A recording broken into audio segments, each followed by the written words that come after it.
आज David, Tony और Sandy अपने एक रिश्तेदार की शादी से घर वापस आ रहे थे। रास्ते में उन्हें एक गुड़िया नजर आती है। वो उस गुड़िया के पास अपनी गाड़ी रोकते हैं और उसे जाके देखने लगते हैं। टोनी वो गुड़िया उठा लेता है। सैंडी बोलता है कि ये गुड़िया बहुत अच्छी है, हम इस गुड़िया को अपने साथ ले जाएंगे और अपने मोहल्ले की बच्ची को दे देंगे। फिर वो सारे गाड़ी में बैठने लगते हैं। टोनी को पता नहीं क्या होता है, वो उस गुड़िया को अपने मुंह में दबाकर गाड़ी में रखता है और फिर डेविड और सैंडी भी गाड़ी में बैठ जाते हैं। गाड़ी में बैठकर वो अपनी गाड़ी लेकर घर के लिए चले जाते हैं। घर पहुंचकर वो अपनी गाड़ी पार्क करते हैं और गाड़ी से उतरकर घर में जाने लगते हैं। सैंडी उस गुड़िया को उठाकर घर में ला रहा होता है।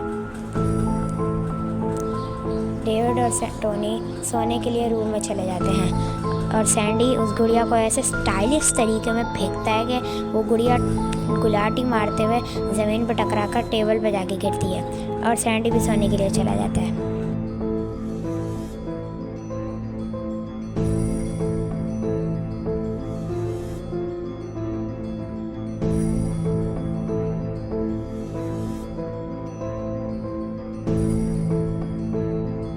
जैसे ही सुबह होती है वो टोनी और डेविड उठ जाते हैं और बाहर चले जाते हैं। सैंडी की भी आँख खुल जाती है। वो देखता है कि डेविड और टोनी नहीं है। ये देख वो भी उठ जाता है और बाहर जाने लगता है। बाहर पहुंचकर वो गाड़ी में बैठ जाते हैं और गाड़ी लेकर नाश्ते के लिए रेस्टोरेंट पर चले जाते हैं। तो दोस्तों, अगर आपको ये स्टोरी अच्छी लग रही है तो ठोकिए लाइक, सब्सक्राइब। फिर वो नाश्ता कर वापस आ जाते हैं और घर पे गाड़ी पार्क करने लगते हैं। गाड़ी पार्क कर वो घर में चले जाते हैं।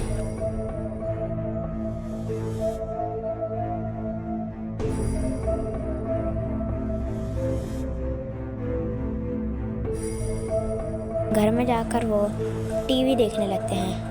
उन्होंने उस टीवी पे एक मीम चलाया हुआ था।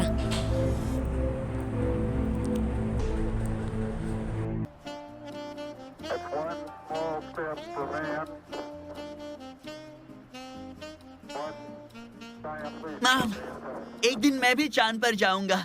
ओह, अफसोस तुमने देर कर दी बेटे। नासा बंदरों को वहां नहीं भेजती। ये देखो मॉम, मैंने चांद पर लैंड करने की तस्वीर बनाई। देखो मॉम, मैंने मैक्रोनी से रॉकेट का नमूना बनाया है। देखो मॉम, मैंने मैक्रोनी के नमूने से एक असली रॉकेट बनाया है।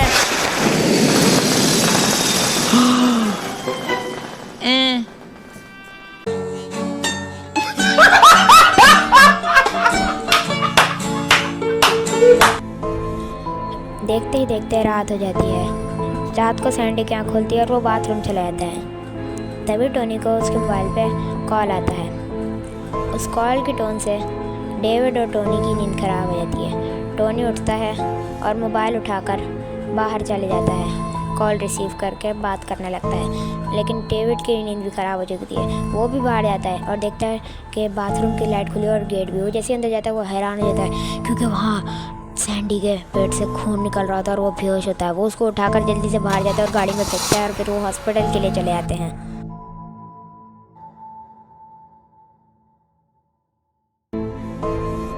हॉस्पिटल में सैंडी बताता है कि वो जैसे ही बाथरूम गया था, बाथरूम में उसको गुड़िया नजर आती है। वो उस गुड़िया के पास जाता है देखने के लिए यहाँ कैसे आई, तो वो गुड़िया उसके पेट में छुरा मार देती है। ये सुन डेविड, टोनी और सैंडी को गुस्सा आ जाता है और वो बाहर जाते हैं और गाड़ी में बैठकर घर जाने लगते हैं। घर पहुंचकर वो देखते हैं कि वो गुड़िया उनके घर के बाहर होती है। सैंडी उस गुड़िया को देखकर गुस्सा हो जाता है और अपनी जेब से एक माचिस निकालता है और माचिस की तीली जलाकर उसके ऊपर फेंक देता है और वो गुड़िया जलने लगती है। सैंडी, डेविड, टोनी घर में चले जाते हैं ये सोचकर कि सुबह तक ये राख बन जाएगी, लेकिन वो गुड़िया उठकर भागने लगती है। भागते भागते उसे एक हवेली नज़र आती है। वो उस हवेली के पास जाने लगती है। वो वही हवेली थी जहाँ पे पिछली बार डेविड, टोनी और सैंडी ने रीमो को मारा था। वो उस हवेली में चले जाती है।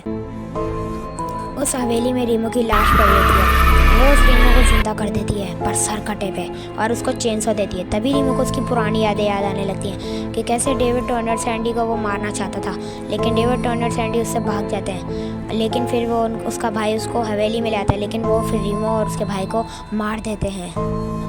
उसकी पुरानी यादों की वजह से रीमो गुस्सा आ जाता है और वो चेनसॉ हवा में चलाने लगता है, जिससे वो गुड़िया मर जाती है और उसका मोह हो जाता है।